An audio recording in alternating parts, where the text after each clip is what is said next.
Regresamos hoy al capítulo 11 de la primera epístola a los Corintios. Y en nuestro estudio anterior vimos que el apóstol Pablo estaba indicando con un gran principio que la cabeza de todo hombre es Cristo, y que la cabeza de la mujer es el hombre, y la cabeza de Cristo es Dios. Ahora, si un hombre ha sido dominado por el Señor Jesucristo, Él es su cabeza. Y la mujer, la esposa, ve en el hombre a alguien que la ama, y si es así, ella de una manera natural y normal le hará a él su cabeza, tanto de su vida como de su hogar. Cristo en forma voluntaria se sometió al Padre y tomó el lugar para nuestra redención. Y la cabeza de Cristo es Dios. Es por esa razón que Pablo presenta esta tremenda declaración. Ahora en Corinto, la mujer estaba tomando una posición completamente diferente. Allí tenían ya el movimiento de liberación de la mujer hace muchísimos años. El único problema era que iba en dirección equivocada. Vemos pues que Pablo hace esta declaración y termina el versículo 3 de este capítulo 11 con una declaración tremenda que estábamos considerando al final de nuestro programa anterior y dice, Dios, la cabeza de Cristo. Esto es tremendo. El Señor Jesucristo dijo, yo y el Padre uno somos. Pero también dijo, porque el Padre mayor es que yo. Aquí tenemos un gran misterio. En la obra de la redención, Él ocupó un lugar bajo voluntariamente. Se hizo menor que los ángeles. Él caminó por un camino bajo en este mundo. Y se nos dice que debemos dejar que haya en nosotros el mismo sentir que hubo también en Cristo Jesús. Y esta sección aquí tiene una aplicación especial, creemos nosotros, para Corinto. En la situación local suya podrá ser diferente. Su iglesia, su comunidad, podrían ser diferentes a lo que era Corinto. Pero en Corinto esto era lo más importante de esos días. Y todavía creemos que aún es un gran principio en el día de hoy para nosotros. Ahora, en el versículo 4 dice el apóstol, todo varón que ora o profetiza con la cabeza cubierta afrenta su cabeza. El rabino de ese día pensaba que el hombre debía cubrir su cabeza. Y Pablo dice que ellos no habían comprendido bien a Moisés, que habían errado lo que él había estado explicando. Porque en su segunda carta a los Corintios, capítulo 3, versículo 13, dice, y no como Moisés, que ponía un velo sobre su rostro, para que los hijos de Israel no fijaran la vista en el fin de aquello que había de ser abolido. Él se estaba refiriendo a la gloria que mostraba el rostro de Moisés y que estaba comenzando a desaparecer después de haber descendido de la montaña. Él cubrió su rostro para que ellos no lo descubrieran. Eso es lo que Pablo está diciendo en el día de hoy, que no debemos cubrir nuestra cabeza. El hombre fue creado a la imagen de Dios, quien es Cristo por redención, y que debe tener su cabeza descubierta como símbolo de dignidad y libertad. Ese es el pensamiento que se presenta aquí. Él debe orar y profetizar. Cuando ora, él está hablando por el hombre a Dios.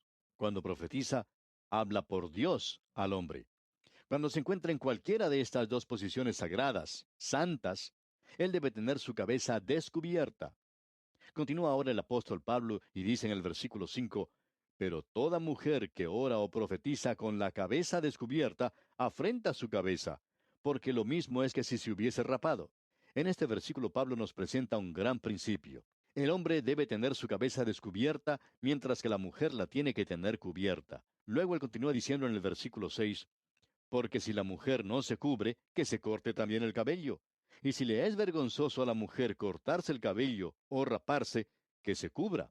Esto tiene una aplicación directa para Corinto, y hay probablemente dos cosas que debemos señalar aquí en esta instancia. Quizá alguien diga, bueno, usted no querrá decir que Dios está dando instrucciones aquí sobre cosas tan insignificantes como el vestido de la mujer. Ciertamente Dios no se va a preocupar con lo que la mujer se ponga para vestir, o si el hombre se hace cortar, mutilar el cabello, o si tiene su cabeza descubierta. Pues bien, la Biblia enseña claramente que Dios está interesado en lo que usted se pone para vestir y cómo se arregla el cabello. Él dice, pues aún vuestros cabellos están todos contados. Él tenía mucho que decir sobre estos y otros temas relacionados en cada detalle de nuestra vida, ya que todos ellos entran bajo su inspección. Usted no lo deja a él afuera cuando va a darse un baño. Los detalles más íntimos de nuestras vidas son como un libro abierto delante de él. Uno puede fijarse en las propagandas que aparecen en los diarios, en los periódicos, las revistas, así como también en la radio y la televisión, que la gran mayoría están relacionadas con lo que el hombre y la mujer visten. El cabello del hombre en nuestros días está dando tema para interesantes conversaciones. Y nosotros tenemos que ver lo que la palabra de Dios dice sobre esto. Necesitamos comprender que estas cuestiones fueron presentadas a Pablo por la iglesia de Corinto, y Pablo las está contestando. En primer lugar, el hombre no debe cubrir su cabeza, mientras que la mujer debe tener la suya cubierta. Ahora, antes de entrar en esto, quisiéramos decir que lo que él está diciendo está relacionado con la mujer que ora y profetiza. Eso quiere decir que la mujer puede orar en público y también puede hablar en público. La idea en el día de hoy de que la Biblia dice que la mujer no puede hacer esas cosas está completamente equivocada. Es verdad que nunca hemos tenido una mujer teóloga y tampoco hemos tenido alguna mujer que haya sido una gran predicadora. Alguien puede estar en desacuerdo con nosotros en cuanto a eso, pero eso no tiene importancia. La mujer tiene ese derecho si ella tiene ese don. Hay algunas que sí lo tienen. Y hay varias en la actualidad que son maestras de la Biblia destacadas. Ellas pueden enseñar mejor que cualquier hombre. Un predicador dijo en cierta ocasión que su esposa podía enseñar mejor que él los temas de la Biblia. Y un miembro de la congregación dijo que a él le gustaba escuchar más a la señora que al predicador mismo. Ella tenía el don de enseñar. No estamos seguros, pero tal vez él debió quedarse en la casa y lavar los platos, limpiar los pisos y dejar que su esposa saliera a predicar. Pero no queremos interferir para nada en esa familia. Ahora usted puede notar que Pablo dice que si ella tiene su cabeza descubierta, afrenta su cabeza. Debemos reconocer que aquí había algo que le daba a esto una aplicación local. Permítanos leer la primera parte del versículo 6, que dice, porque si la mujer no se cubre, que se corte también el cabello. ¿Por qué? Porque tenía una aplicación particular y muy peculiar a Corinto. La mujer descubierta en Corinto era una prostituta, y había muchas de ellas que andaban con sus cabezas rapadas. En el templo de Afrodita, donde se encontraban esas 1000 vírgenes vestales, así llamadas, pero que en realidad eran prostitutas, sus cabezas habían sido rapadas. Y la mujer que se presentaba con la cabeza descubierta se le consideraba una prostituta. Y las mujeres en Corinto decían, todas las cosas nos son lícitas, por tanto, no necesitamos cubrir nuestras cabezas. Este velo es la señal de rechazo.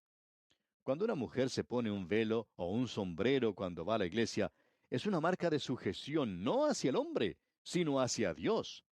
Creemos que esa era la aplicación para Corinto, repetimos. Después de todo, el tener un sombrero es algo que reanima la moral de la mujer. Una esposa le dijo a su marido, cada vez que me siento deprimida, voy y me compro un sombrero.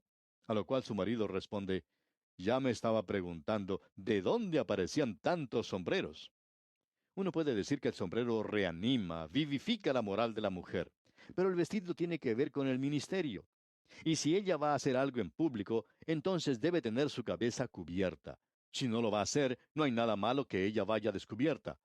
Hay algunos otros pasajes en la Biblia que mencionan este mismo tema, y creemos que es necesario considerarlos en este momento. Por ejemplo, allá en la primera carta del apóstol Pablo a Timoteo, capítulo 2, versículos 8 al 10, Pablo dice, quiero pues que los hombres oren en todo lugar, levantando manos santas sin ira ni contienda.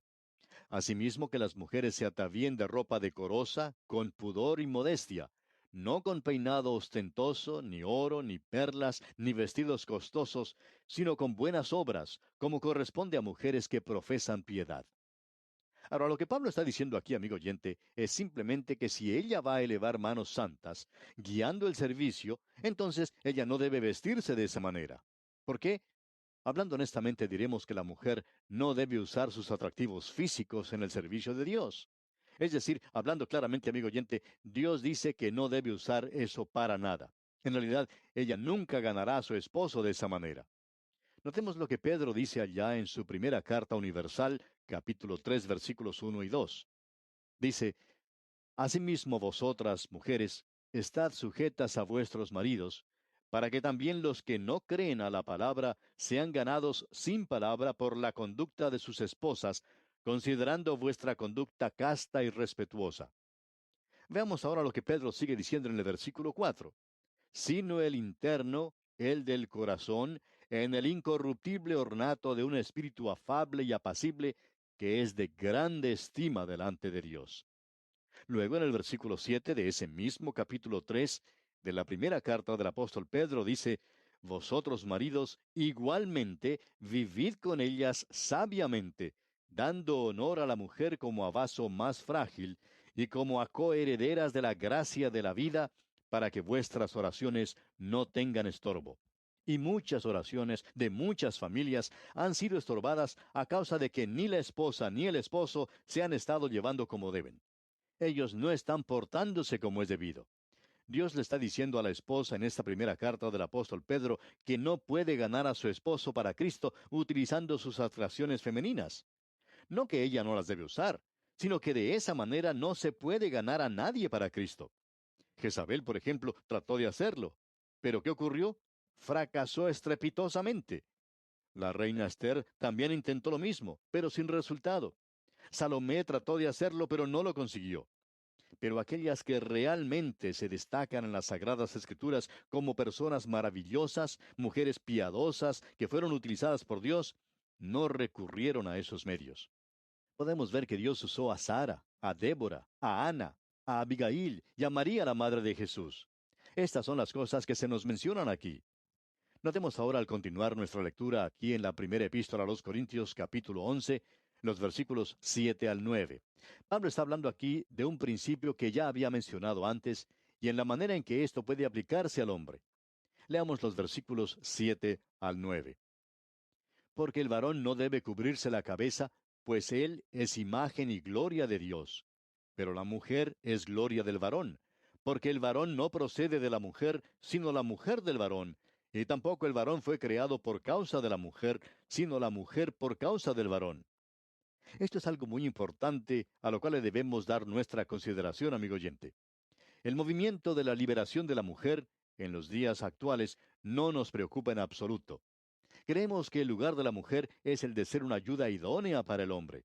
Y la otra parte de eso es que el hombre no es completo sin la mujer. No hay ninguna duda sobre eso. Por supuesto, siempre hay algunas excepciones, y ya tendremos ocasión de mencionar eso más adelante. Prosigamos ahora con el versículo 10. Por lo cual, la mujer debe tener señal de autoridad sobre su cabeza por causa de los ángeles. Aquí podemos obtener una referencia a los ángeles que no comprendemos completamente. Pero opinamos que estamos siendo observados hoy por las criaturas, las inteligencias que Dios ha creado. Y si uno se diera cuenta de que actualmente todas sus acciones están siendo observadas por las inteligencias creadas por Dios, ellas están dando cuenta del amor de Dios, porque se puede ver claramente que nosotros no somos dignos del amor de Dios. Dios podría haberse descartado de nosotros, nos podría haber quitado, borrado de su creación, pero no lo hizo.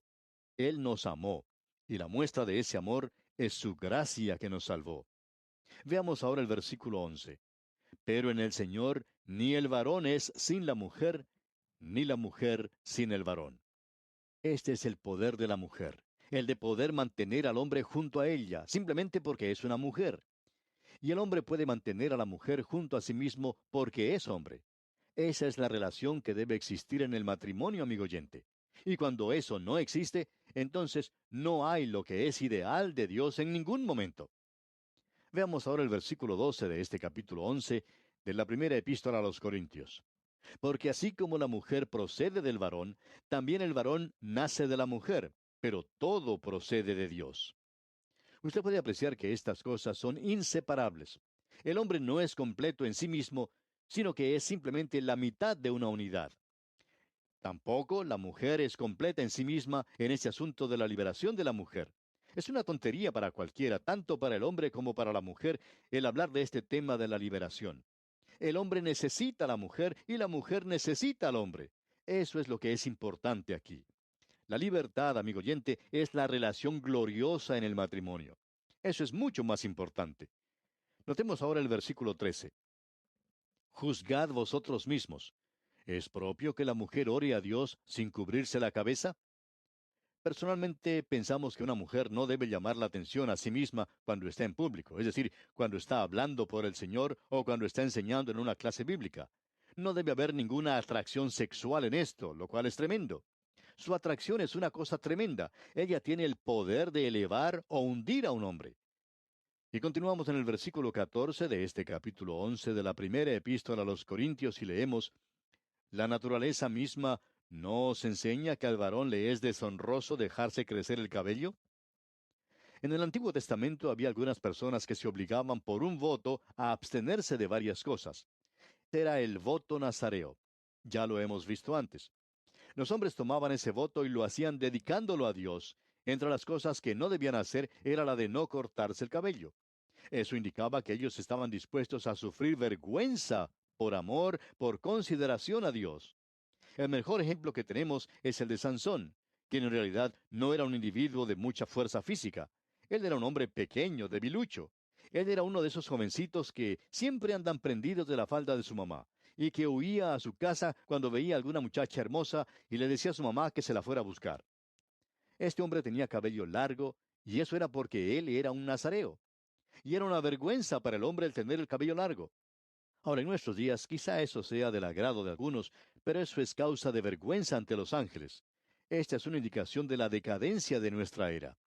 Ahora, hay algo más que debemos notar aquí y no detenernos con esto simplemente. Sigamos leyendo los versículos 15 y 16 de este capítulo 11 de la primera epístola a los Corintios. Dice Pablo, por el contrario, a la mujer dejarse crecer el cabello le es honroso, porque en lugar de velo le es dado el cabello.